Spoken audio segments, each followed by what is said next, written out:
What it do, guys? Manjoume here, and today we're going to check out the Versus System 2-player card game First Appearance arc.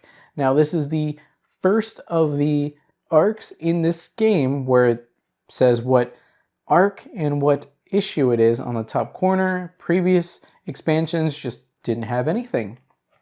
And going forward, I do believe every single one is included in a volume. An arc, the arc, if they're not related, is just going to say what they are. So the Buffy battles is a part of the Buffy arc, and it really doesn't mean anything for this one.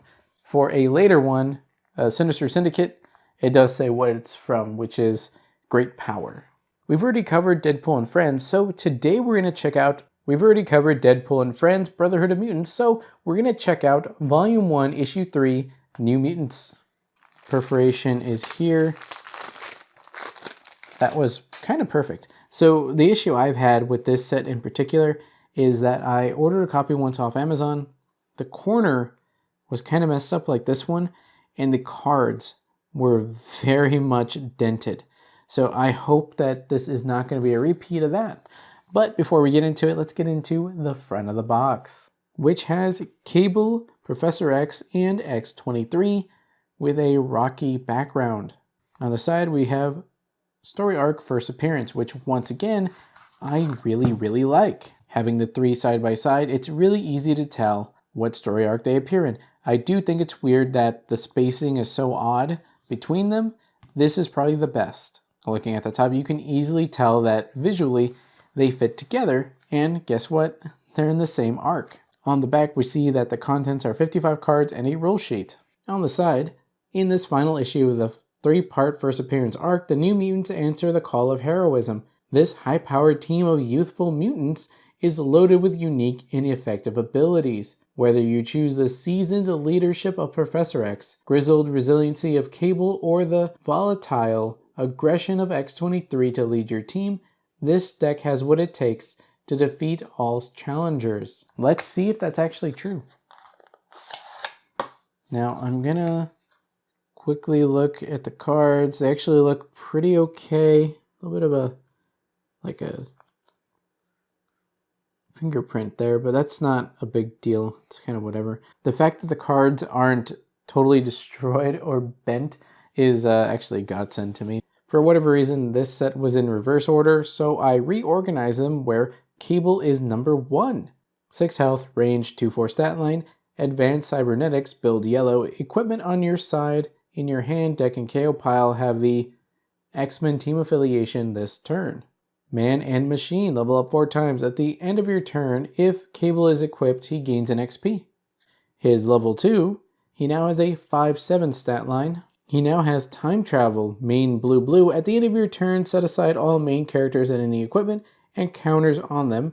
Each player shuffles all other cards on their side, hand, KO pile, and removed from the game into their decks. Then each player draws 7 cards, uses power only once per game. So he basically resets everything except the 2 main characters. Really crazy strong. Professor X.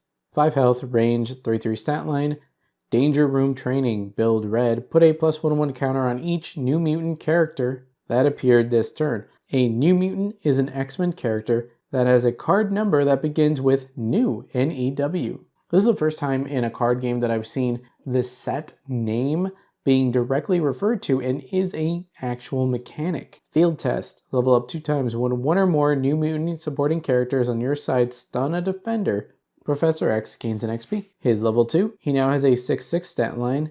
Danger Room Practice. Build green. Put 2 +1/1 counters on each X-Men character that appeared this turn. Field Trial. Level up 4 times. When 1 or more X-Men supporting character on your side stuns a defender, Professor X gets an XP. His level 3 now has an 8/8 stat line and has Graduation, main yellow. Choose an X-Men supporting character on your side to graduate into a level 1 main character with the same name. You still lose a game when Professor X gets KO'd, so you just get more main characters who I believe can then level up into level 2 and maybe level 3 characters, which is really neat. Then the last main character is a very unique one in X-23. 3 health, which is a little low, and a 3/3 stat line. She has Hunter, X23 has +3 attack while attacking, and Hunted has +3 defense while defending. Accelerated healing factor, main green, heal all wounds from X23. So not just one, but all of them. I probably would have preferred to have a once per turn heal, but giving the accelerated healing factor being something that costs something, I guess I can live with it, but I still would prefer a regular healing factor where it's just free. Free is always better than paying anything, I guess. For the supporting lineup, we have Cypher, 1 cost, 1 health, 1/4 stat line, translate, build yellow, discard any number of cards, and draw that many. So that could probably play into something where if you draw, you gain XP or something. Next up, we have Wolfsbane, 2 cost, 2 health, 4/1 stat line, ferocious, which is a really fun keyword, and a lot of times when characters have ferocious, they are very offensive and not very defensive, but if ferocious does what it wants to do, it doesn't really matter. Next up we have Cannonball, 3 cost, 1 health, flight, 3/3 stat line, blastin'. When Cannonball attacks a back row character, put a +1/1 counter on him for each supporting enemy front row character he flew over. Mirage, 3 cost, 1 health, 2/6 stat line, create illusion. When Mirage appears, you may put a basic location from your hand onto your resource row. Break illusion. When Mirage leaves play, put a basic location from your resource row into your hand. Now I wonder if that includes a face down one? Because it didn't say a face up, although I'm assuming that once it's face down, you quote unquote don't know what it is, or it's not like public knowledge to know what it is, even though you might, like literally you know what it is, but because it's face down, it's considered a question mark. I mean, you temporarily get more resources and the ability to use them. Karma, 4 cost, 1 health, 0/6 stat line, passive. Karma can attack or strike back.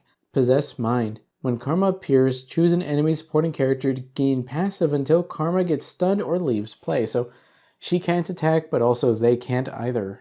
Now we're going to take a look at X23 supporting character version. 4 cost, 2 health, 3/3 stat line, and regeneration.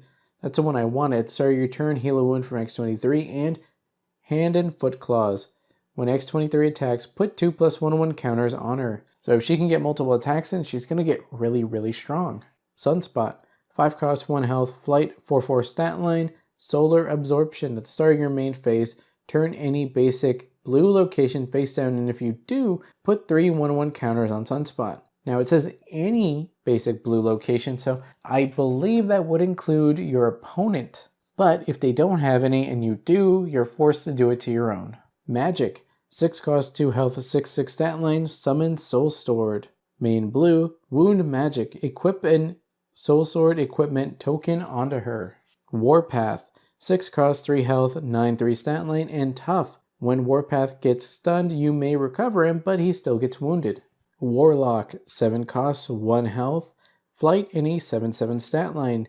Techno-organic, when Warlock attacks or defends, you may convert any amount of his attack into defense and vice versa for the combat. That could really come in handy. Onto the plot twists, we have New Mutants. Build, you may pay 1 less to recruit your next New Mutant this turn, and it tells you that it's a character that has new in its card number. Next up we have And Stay Down. Main, wound an enemy face down supporting character.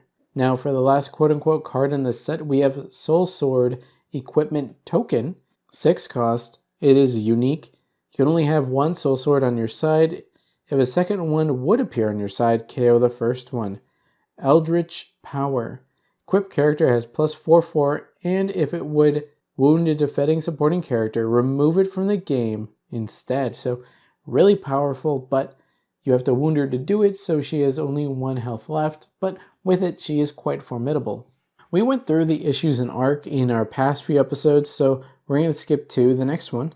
Our first arc featured Deadpool, the Brotherhood of Mutants, and the New Mutants.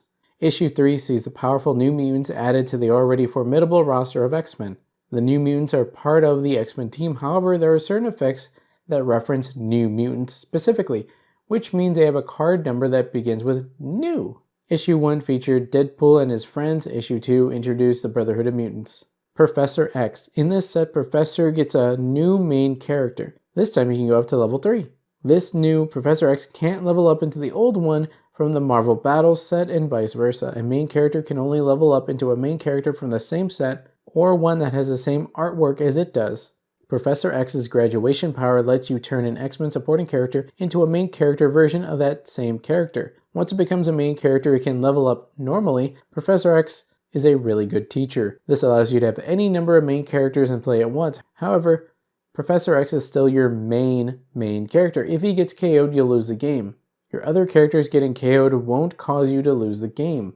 X-23. X-23 is one of the toughest mutants around. So tough, in fact, that she only has a level 1 main character. She can't level up and she doesn't care. Cable's advanced cybernetics power gives you all your equipment everywhere, the X-Men team affiliation for the turn. That makes it so you can play any equipment even if you don't have a character that matches the equipment's printed team affiliation. Pretty cool here. I think that's Cannonball and Wolfbane. Mirage. Mirage's Create Illusion power lets you put a basic location from your hand onto your resource row. Note that the new resource won't generate any recruitment points on the turn it appears. This is because recruit points are only generated at the start of your recruit step, which happens before you can recruit characters like Mirage. Sunspot. Sunspot's solar absorption power is not optional. At the start of your main phase, you must turn a basic blue location face down, even if you're the only one with one. Magic. Magic's Summoned Soul Sword power introduces equipment tokens to the game. An equipment token works just like regular equipment while it's in play, but if it ever leaves play, removed from the game, same way you would remove a character token. Then we have a checklist of all the cards in the set. I think it's pretty obvious that this set would be great to improve upon the X-Men deck from the Marvel Battles.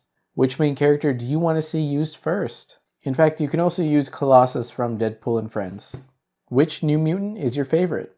Well guys, that's it for the Versus System 2-player card game, first appearance, Volume 1, Issue 3, New Mutants. If you want to stay up to date with my videos and live streams on both YouTube and Twitch, check out links in the description below, like, comment, subscribe, and consider joining. That's all for now guys, Manjoume out.